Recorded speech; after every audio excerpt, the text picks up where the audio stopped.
पुराने समय में राजस्थान की एक रियासत थी, राजगढ़। वहीं रहता था एक बेहद अमीर व्यापारी, सेठ गुलाब चंद। उसका पेट इतना बड़ा था कि चलते चलते हाँफने लगता था, इसलिए पूरा शहर उसे मोटा सेठ कहता था। उसके पास सोने की ईंटें, चांदी के थैले, अनाज के गोदाम, 5 बड़ी दुकानें और महल जैसा घर था। लेकिन दौलत ने उसे बेहद लालची और घमंडी बना दिया था। अगर कोई गरीब, भिखारी या मुसाफिर उसके दरवाजे पर आ जाए तो वो नौकरों को चिल्ला के कहता, अरे भगाओ इन्हें, मेरी दौलत मेहनत की कमाई है, खैरात की नहीं। लेकिन सेठ की पत्नी सीता देवी बड़ी दयालु थी। वो गरीबों की मदद करना चाहती थी, पर सेठ के डर से ज्यादा बोलती नहीं थी। कई दिनों से शहर में खौफ फैल गया था। जंगल के उस पार का मशहूर डाकू कल्याण सिंह और उसका गिरोह फिर से सक्रिय हो गए थे। लोग एक दूसरे को बताते, डाकू कल्याण सिंह सिर्फ अमीर और लालची लोगों को लूटता है। उसके गिरोह में 20 आदमी हैं, रात को अचानक हमला कर देते हैं। मोटा सेठ भी ये सब सुन रहा था। उसका दिल धक धक कर रहा था, मगर वो दिखावा करता, डाकू क्या बिगाड़ लेंगे मेरा। पर रात को चुपके चुपके अपने नौकर भोलाराम से कहता, भोलाराम, सारा सोना तहखाने में छिपा दे, कहीं डाकू सच में आ गए तो मेरा तो सब खत्म। एक सुबह सेठ अपनी दुकान में हिसाब कर रहा था कि एक दुबला पतला लड़का आया और बोला, सेठ जी, आपके लिए संदेश है। उसने लाल रंग की एक चिट्ठी दी। सेठ ने खोली और पढ़ते ही उसका रंग उड़ गया।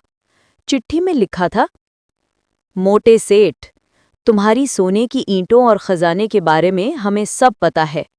कल रात हम तुम्हारे घर आ रहे हैं, तैयार रहना। डाकू कल्याण सिंह। सेठ के हाथ कांपने लगे। भोलाराम, ये देखो, अब क्या होगा? भोलाराम भी घबरा गया। सेठ जी, पुलिस को बुलाते हैं। सेठ चिल्लाया, नहीं, पुलिस को बुलाऊंगा तो डाकू नाराज होकर मेरी जान ले लेंगे। डर से उसका पसीना निकलने लगा। उस रात सेठ ने अपने महल को किले की तरह बंधवा दिया। दरवाजों पर 2-2 ताले, खिड़कियों पर लोहे की सलाखें, नौकरों को डंडे देकर पहरा लगाने को कहा और खुद तहखाने में जाकर खजाने से लिपट कर बैठ गया। बीच बीच में वो सिसकते हुए कह रहा था, मेरी सोने की ईंटें, मेरी प्यारी अशर्तें, किसी को नहीं दूंगा। उसकी पत्नी बोली, अरे कभी गरीबों को दान कर देते तो शायद भगवान तुम्हें बचा लेता। सेठ ने झल्लाकर कहा, चुप रहो, दौलत बांटने से कम हो जाती है। रात के ठीक 12 बजे जंगल की तरफ से घोड़ों की टापें सुनाई दी। ठक ठक ठक ठक। नौकर डरकर बोले, सेठ जी, लगता है वही लोग आ गए हैं। अचानक सेठ के मुख्य दरवाजे पर जोर की चोट हुई। ठक ठक ठक। और बाहर से एक भारी आवाज, अरे मोटे सेठ, दरवाजा खोलो, डाकू कल्याण सिंह आया है। सेठ के पैरों से जमीन खिसक गई। हाय राम, बचाओ। पर तभी भोलाराम के दिमाग में एक तरकीब आई। उसने कहा, सेठ जी, आप जल्दी से महिलाओं के कपड़े पहन लीजिए, डाकू से बचना है तो पहचान छुपानी पड़ेगी। सेठ बोला, क्या मैं औरत बनूं? हाँ सेठ जी, जान बचेगी तो दौलत तो बाद में भी गिन लेंगे। डर के मारे सेठ ने घाघरा चोली पहन ली, ओढ़नी भी ले ली, चेहरे पर पाउडर लगा लिया। देखने में पूरा मोटी सेठानी लग रहा था। भोलाराम ने उसे रसोई में छिपा दिया। डाकू कल्याण सिंह ने दरवाजा तोड़ दिया। उसके साथ 10 आदमी थे। उन्होंने नौकरों को बांध दिया और कल्याण सिंह ने कहा, चलो, जहां सोना छुपाया है बताओ। भोलाराम बोला, सोना? यहाँ तो कुछ नहीं है, हम तो गरीब हैं। कल्याण सिंह ने तलाशी शुरू कराई। हर कमरे में खोजा, पर तहखाना वो ढूंढ नहीं पाए क्योंकि उसका दरवाजा दीवार जैसा लग रहा था। फिर उनकी नज़र रसोई की तरफ गई। वहां एक बड़ी सी औरत घूंघट काढ़े बैठी थी। कल्याण सिंह बोला, अरे बहन, तू कौन है? मोटा सेठ, महिला की आवाज में। हम पड़ोस की सेठानी हैं, डर के मारे यहाँ छिपी हूँ। कल्याण सिंह बोला, अच्छा, तू गरीब लगती है, तुझे कुछ नहीं कहेंगे। सेठ के मन में खुशी की लहर दौड़ गई। बच गया। पर तभी एक डाकू बोला, सरदार, इस सेठानी की मोतियों की नथ कितनी भारी है, गरीब औरत ऐसा गहना कैसे पहन सकती है? सबकी आंखें फटी रह गईं। कल्याण सिंह बोला। घूंघट उठाओ जरा। सेठ घबरा गया। ना ना ना ना, मत उठाओ, शर्म आती है। बस यही उसकी गलती हो गई। कल्याण सिंह ने झटके से घूंघट हटाया और सब दंग रह गए। अरे, ये तो मोटा सेठ है। डाकू जोर जोर से हंसने लगे।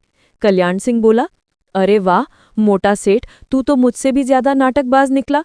पर तभी कुछ ऐसा हुआ जिसकी किसी ने उम्मीद नहीं की थी। रसोई के कोने में एक छोटी बुजुर्ग महिला रो रही थी। वो सेठ की पड़ोसन थी जिसे डाकुओं ने डर से भागते हुए भीतर पा लिया था। डाकू बोले, अरे बूढ़ी, तो क्यों रो रही है? बुजुर्ग महिला बोली, बेटा, ये मोटा सेठ भले अमीर है, पर पड़ोस में किसी को कभी भूखा नहीं रहने देता। हम गरीबों को ये रोज राशन देता है। आज अगर इसे कुछ हुआ तो हमारा क्या होगा? डाकू चुप हो गए। कल्याण सिंह ने सेठ की तरफ देखा। सेठ भी आंसू रोकते रोकते बोला, मैंने अब तक गलती की है, पर आज के बाद मैं बदल जाऊंगा। गरीबों की मदद करूंगा। बस मुझे छोड़ दो। कल्याण सिंह ने कुछ पल सोचा और बोला, आज ये औरत सही कहती है। अच्छा इंसान वही है जो अपने पड़ोसियों का सहारा बने। तूने आज दान का वादा किया है और हम डाकू केवल लालची लोगों को ही लूटते हैं। तो जा, तेरी जान बख्श दी। उन्होंने एक भी चीज नहीं उठाई। डाकू जाते जाते बोले, आज से दान शुरू कर देना, वरना अगली बार घाघरा चोली पहनने का मौका भी नहीं मिलेगा। सब हंस पड़े। अगले दिन पूरे शहर में खबर फैल गई कि मोटा सेठ बाल बाल बचा। लेकिन उसमें एक बड़ा बदलाव आ गया था। उसने गरीबों में अनाज बांटा, स्कूल को दान दिया, बुजुर्गों की सहायता की, मुसाफिरों के लिए पानी और खाने की व्यवस्था की। अब लोग उसे मोटा सेठ नहीं, दानी सेठ कहते थे। पत्नी ने मुस्कुराकर कहा, देखा, दान से दौलत कम नहीं होती, बढ़ती है। सेठ बोला, सही कहा, और ये बात मुझे एक डाकू ने सिखाई। कहानी अच्छी लगी तो सब्सक्राइब, कमेंट, शेयर और लाइक ज़रूर करें। शुक्रिया।